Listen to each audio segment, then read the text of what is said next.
sempatkan di bulan ini dan bagaimana caranya agar kita itu bisa sempat ya. Di bulan puasa ini kita itu bisa hatam berkali-kali. Tentunya harus ada tipsnya, ada cara-caranya. Seperti apa Ustaz Ya. tipsnya biar kita selalu konsisten untuk menghatamkan Al-Quran? Ya, untuk itu mungkin ada baiknya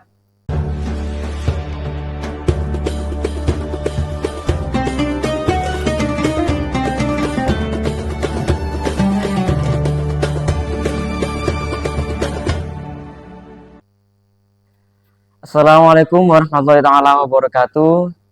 Halo Sobat Santri, Sobat An-Nur Media dimanapun Anda berada. Selamat datang di channel An-Nur Media Probolinggo. Tentunya dalam program An-Nur Podcast Trend, podcast pesantren. Pada kali ini kita akan membahas tentang Al-Quran. Ya, karena ini adalah bulan Ramadan, Syahrul Quran, ya, bulannya Al-Quran.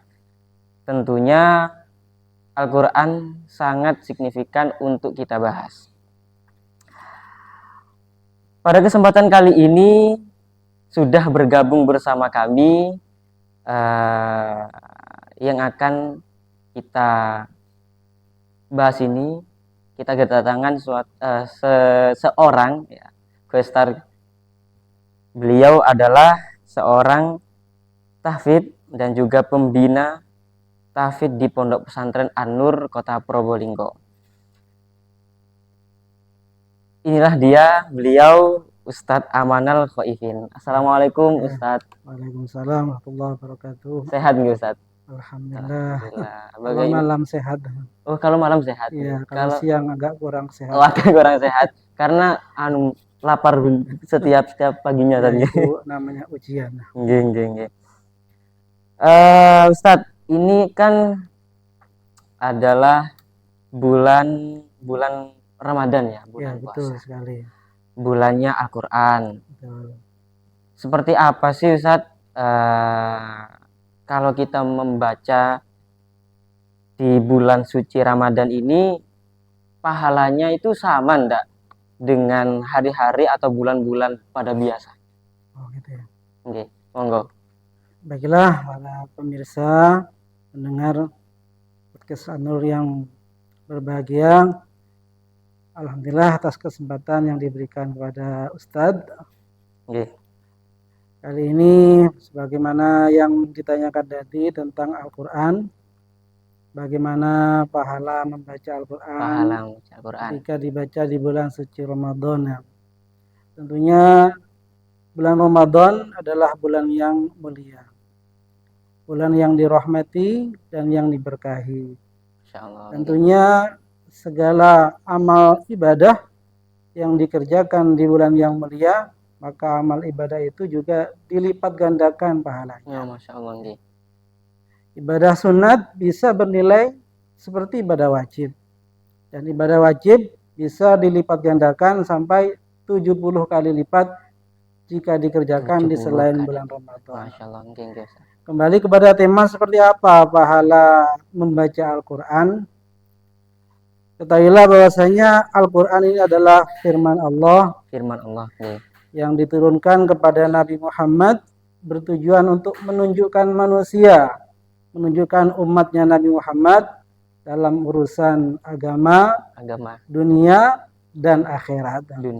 Tentunya karena ini firman Allah. Firman Allah itu merupakan istimewa, hal yang istimewa. Tentunya ketika dibaca sudah pasti bernilai ibadah. Al-Quran ini bifahmin atau biwari fahmin tetap menjadi ibadah. Dibaca kita itu faham atau tidak faham tetap bernilai pahala. Dibaca kita dalam keadaan punya wudhu atau tidak punya wudhu, ya, tetap mendapatkan pahala. Nah, berapa kira-kira pahalanya Al-Quran? Sebagaimana disebutkan, diriwayatkan dari sahabat Ibnu Mas'ud bahwasanya Kanjeng Nabi Muhammad SAW bersabda dalam hadisnya, "Man qara'a harfan min kitabillah falahu bikulli harfin hasanatun. Wal hasanatu bi asyri amsalihha. La aqulu alif lam min harfun, walakin alif harfun, wa lamun harfun, wa mimun harfun. Arti dari hadis ini adalah barang siapa yang membaca satu huruf dari Satu kitabnya Allah, jadi dari Al-Quran, Nggih.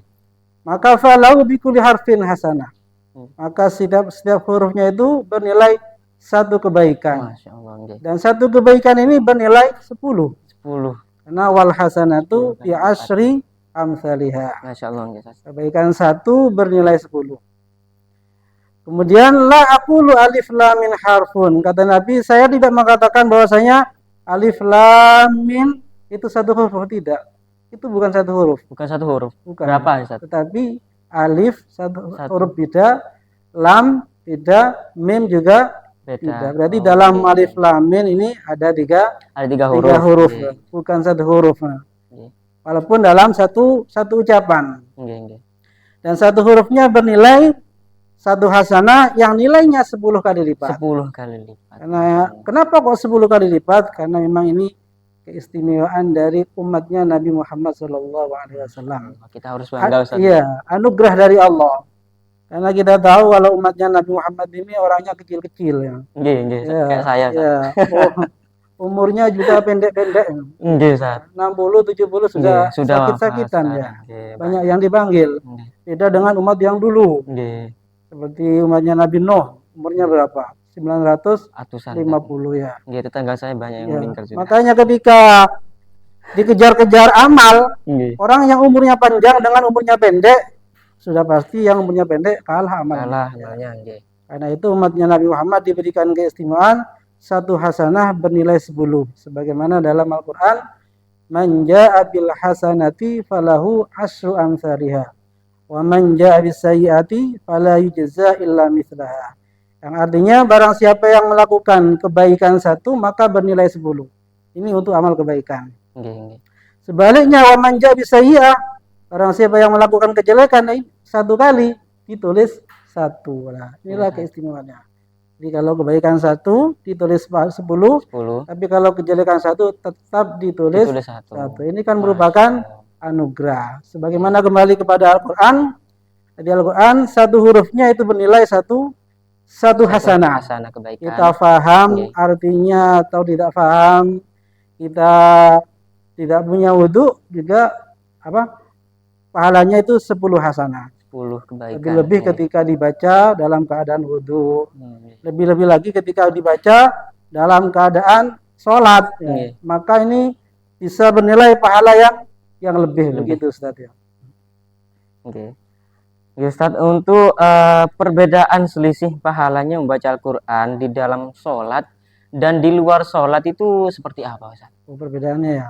Oke. Saya ingat kepada hadisnya dari Rasulullah SAW pernah berkata kepada sahabatnya, "Man qara'al Qur'ana wa huwa qa'imun fis sholati, kana lahu bikulli harfin mi'atu hasanah. Wa man qara'ahu wa huwa ala wudu'in, kana lahu bikulli harfin khamsatun wa isruna hasanah. Wa man qara'ahu ay qara'al Qur'an ala ghairi wudu'in falahu bikulli harfin asru hasanat." Yang artinya dari hadis ini adalah ketika seseorang membaca Al-Quran dan dibaca dalam keadaan sholat. Nggih. Tentunya ini mempunyai nilai yang Punya lebih. nilai lebih, nggih. Di samping sholat itu ibadah yang mulia, suatu ibadah yang sangat indah, Nggih. kok diberi dengan firman Allah yang begitu indah. Nggih. Ya tentunya pahalanya Berlipat-lipat. berbeda. Berapa ketika Al-Quran dibaca ketika dalam keadaan sholat, yaitu satu hurufnya bukan 10, Nggih, mi'atu berapa, Pak? hasanah. Waduh. 100 ya. Masya Jadi 10 Allah. kali lipat daripada dibaca di luar Di luar sholat. di luar Oke. sholat. Kemudian barang siapa yang membaca Al-Quran di luar sholat dan dibaca dalam keadaan suci, Nggih. jadi punya wudhu, Oke. maka berapa nilai satu hurufnya? nilai satu hurufnya 25 hasanah 25 ya. kebaikan. Nah, barang siapa yang membaca Al-Qur'an di luar sholat dan tidak punya wudhu. Nggih. Tidak punya wudhu. Tak punya wudhu ini saja sudah 10 hasanah. Nggih.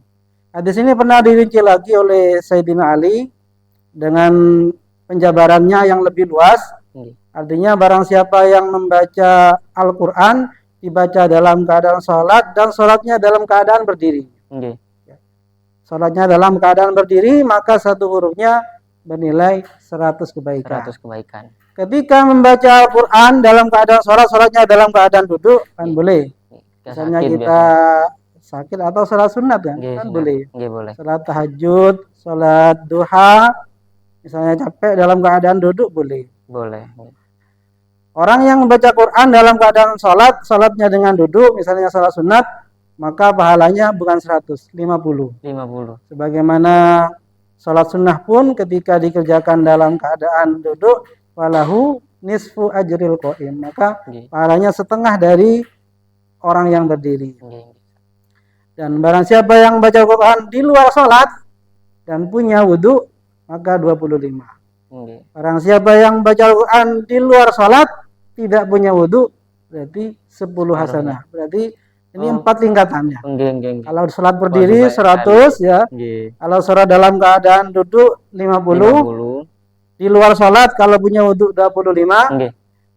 Dan kalau tidak punya wudhu maka pahalanya bernilai 10. Itulah perbedaan ketika Al-Quran itu dibaca ketika di luar sholat sama dan ketika sholat. Nggih. Dibaca ketika wudhu dan tidak punya Tidak wudhu punya wudhu. juga beda pahalanya. Karena sesuatu itu tergantung apa? Kebersihan dari pengamalnya. Nggih. Dan ketika itu dibaca, ketika ibadah ini digabungkan dengan sesuatu ibadah yang mulia, apalagi digabungkan lagi dengan bulan yang mulia, Nggih, Ustaz. maka sudah pasti pahalanya berlipat ganda ya, gitu Ustaz. Masya Allah. Berarti eman-eman Ustaz ya, kalau kita mau membaca Al-Quran pas tidak punya wudhu atau tidak dalam keadaan suci ini pahalanya itu eman Ustaz. Ya emang karena selisihnya banyak sekali. Nggih. Ya, namun terlepas dari itu semua, memang pahala Al-Quran itu besar sekali satu Masya Allah. hurufnya. Nggih. Karena Sayyidina Umar bin Khattab itu pernah mengatakan bahwasanya Kanjeng Nabi pernah bersabda, Al-Qur'anu alfu alfi harfin Nggih. wa sab'atun wa isruna alfu alfi harfin. Artinya apa?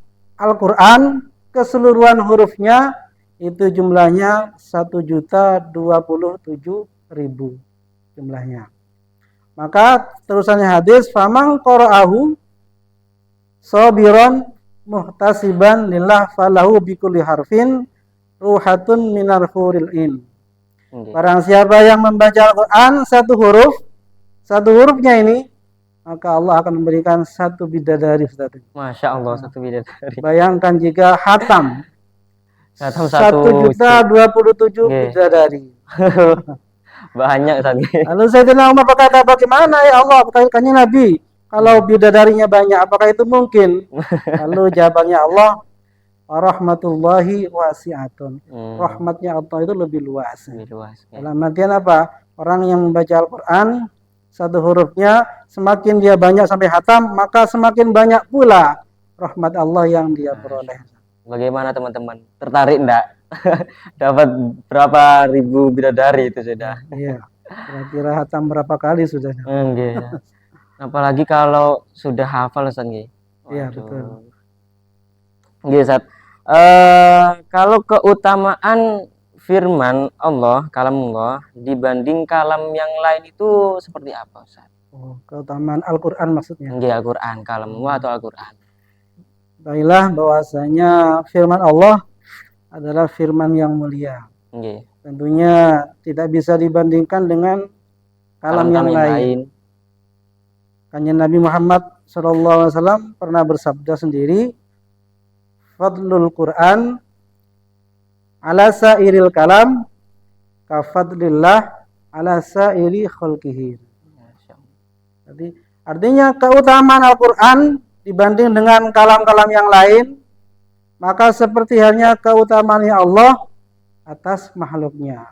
Ya Allah. Bayangkan keutamaan Allah atas Atas makhluknya. Ini makhluknya. keutamaan Masya Quran Allah. dibandingkan kalam-kalam yang lain. Iya. Apa isinya kalam yang lain? Apa kalam apa saja sudah. Nggih. Daripada baca misalnya, mohon maaf, baca kitab, Nggih. atau baca hadis, atau Buku-buku. baca buku, lebih-lebih baca Oh, koran ya. Koran. Lebih-lebih baca Tambah koran. enggak ada Tambah. bandingannya, Ustaz. Tidak ada bandingannya. Masya Allah. Jadi Quran keutamaannya memang seperti itu. utama. Jadi bahkan ketika seseorang membaca Al-Quran Nggih. dan di situ terdengar nama Nabi Muhammad SAW, Masya Allah. apa yang harus dilakukan? Dia harus tetap membaca. Tidak artinya tidak menjawabnya Nggih. dan tidak dikategorikan orang yang bakhil. Kenapa? Iya, Karena yang dibaca adalah Al-Quran. Al-Quran, Sebab kalamullah. kembali kepada sabda Nabi tadi, karena perbandingan kalamullah atas kalam-kalam yang lain, seperti keistimewaannya Allah, kemuliaannya Allah dibanding hamba-hambanya. Masya Allah. Dalam riwayat lagi diterangkan, wa qiraatul Qur'ani fi ghairi shalah afdalu minat takbir wa tasbih. Jadi membaca Al-Quran di luar salat saja ini, Nggih, nggih, Ustaz. itu lebih utama daripada membaca takbir, Mas. lebih utama daripada membaca tasbih. Kita wiriton, baca hizib, baca rotib, itu lebih utama membaca Al-Quran. Al-Quran. Makanya dalam hizib-hizib, dalam rotib-rotib, Nggih. itu diisi dengan Kalamullah. Al-Quran juga. Jadi biar apa? Biar ikut kemuliaannya, Nggih. biar membandingi. Dan bukan hanya itu saja, Al-Quran ini menolongnya, artinya memberi syafaat kepada si pembaca, Nggih. itu melebihi dari ibadah-ibadah yang lain. Masya Allah. Nggih, Ustaz. Hanya Nabi pernah mengatakan, ma min syafi'in a'zamu manzilatan indallah minal Qur'an, la nabiyyin wa la malakin wa ghairihim, wa harfum minal Qur'ani khairum minad dunya wa ma fiha. Nggih. Artinya apa? Tidak ada satu syafaat yang paling bisa menolong, Nggih, Ustaz. yang lebih besar daripada syafaatnya Al-Quran. La nabiyan, tidak nabi, wala malakin, dan tidak malaikat. Nggih. Artinya apa? Syafaatnya Al-Quran ini lebih besar daripada syafaat lainnya. Nggih. Jadi seorang yang ketika membaca Al-Quran, dia akan mendapatkan syafaat, akan mendapatkan pertolongan, terutama kelak di hari kiamat. Dan syafaat yang paling besar adalah syafaatnya Al-Quran. Al-Quran. Jadi Nabi pun, malaikat pun ini Kalah. dengan syafaatnya Al-Quran. Nah ini makanya firman Allah, kalamullah ini jika dibandingkan dengan kalam yang lain, jauh selisihnya. Seperti keutamaan Allah kepada hamba-hambanya. Begitu Ustaznya. Gini, Ustaz. Kita kan sudah di bulan-bulan Ramadan ini, pastinya ada tadarusan Al-Quran. Ini adalah tradisi, sebuah tradisi kita membaca Al-Quran biasanya setelahnya tarawih, sholat tarawih, kita membaca Al-Quran, namanya tadarus. Nah, fadilah kalau kita membaca Al-Quran itu seperti apa, Ustaz? Fadilahnya. Seperti apa ya? Nggih. Ya, kembali kepada pertanyaan pertama, yakni tadarus ya. Nggih. Tadarus ini di zaman sekarang banyak juga yang mengatakan bahwasanya itu tidak dikerjakan oleh Nabi. Nggih.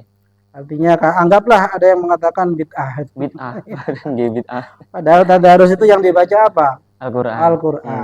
Apakah ini kan perlu ada dalil, perlu ada bukti dari Rasulullah SAW. Apakah itu bid'ah?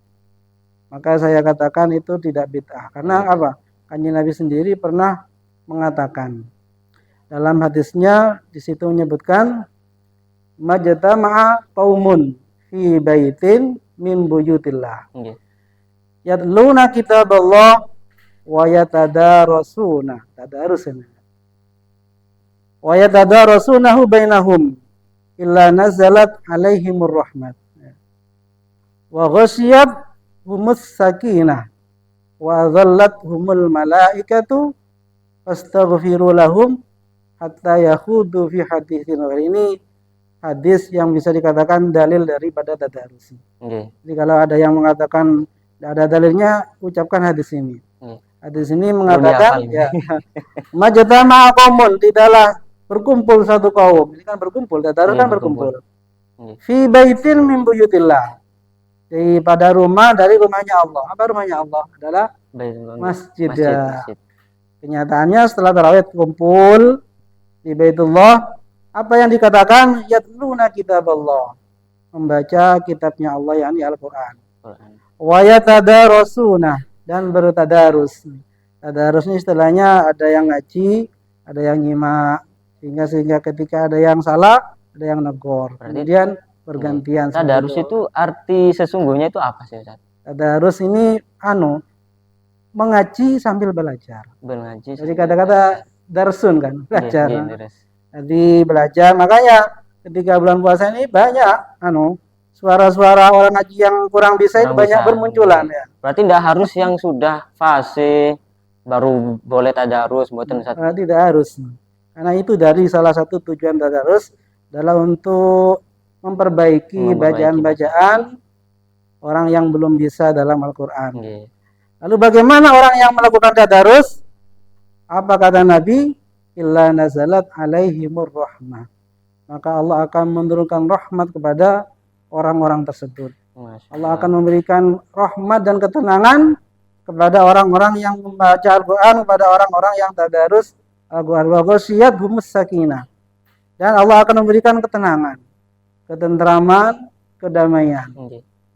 Apalagi dibaca di bulan Ramadan. Dia akan mendapatkan rahmat, mendapatkan ketenangan, mendapatkan ketentraman, mendapatkan kedamaian.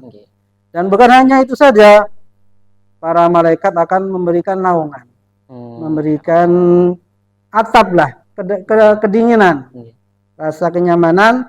Bahkan malaikat itu memintakan maaf, beristighfar, memintakan maaf kepada orang-orang yang sedang tadarus. Itu keuntungan diantara salah satunya. Allah akan menurunkan rahmat, dan Allah akan memberikan ketenangan, dan Allah akan mengampuni dosa-dosanya karena malaikat memintakan maaf kepada orang-orang yang tadarus dan membaca Al-Quran. Dalam riwayat hadis lain juga masih banyak tentang fadilah-fadilah Al-Quran itu. Ada fadilah yang umum.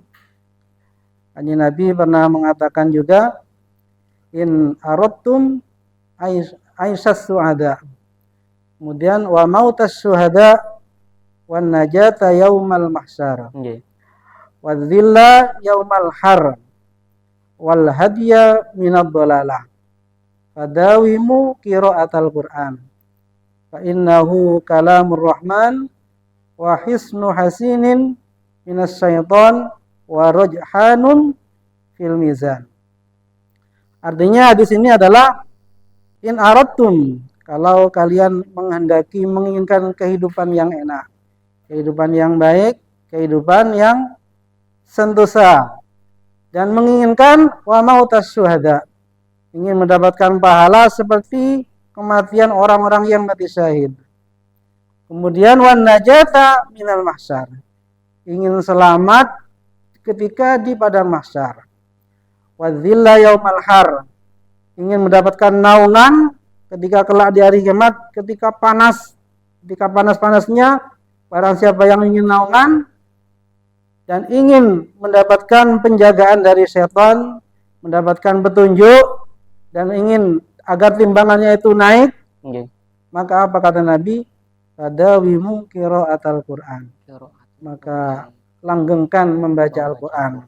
Jadi kalau diperadali, in aradtum aisyas su'ada, kalau ingin kehidupan yang baik, fadawimu qiraatal Qur'an, ingin hidup kita berubah, ingin kehidupan kita lebih enak, fadawimu qiraatal Qur'an, istiqomah baca Quran.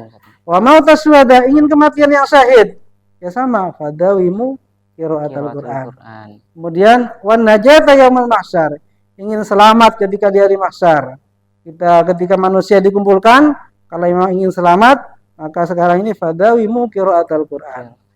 Wa dhilla yaumal har, ingin mendapatkan naungan dari kepanasan ketika di padang mahsyar juga sama, fadawimu qiraatal Quran.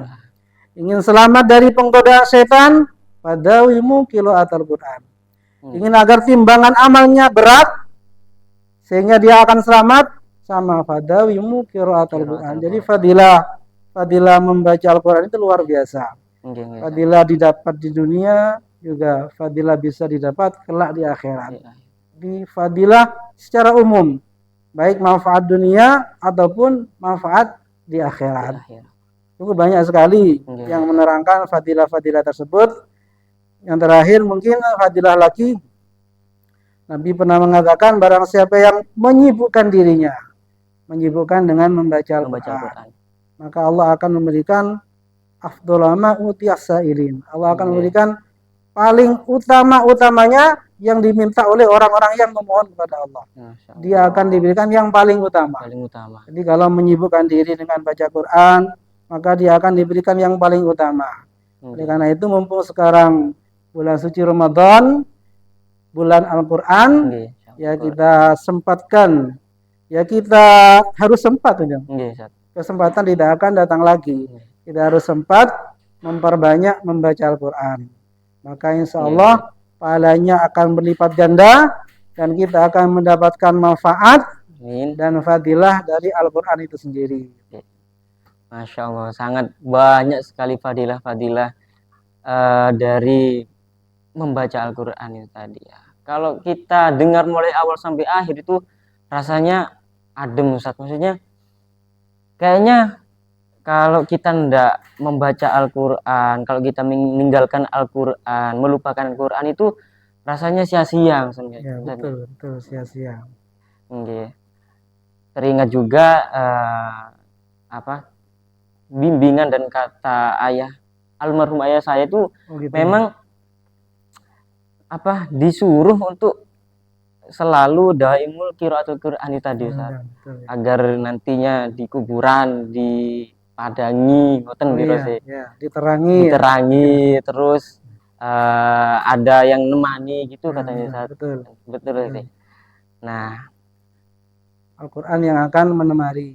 Karena dalam Quran, dalam doa ada doa Al-Quran bisa memberikan syafaat, memberikan menjadi teman kita ketika di alam kubur.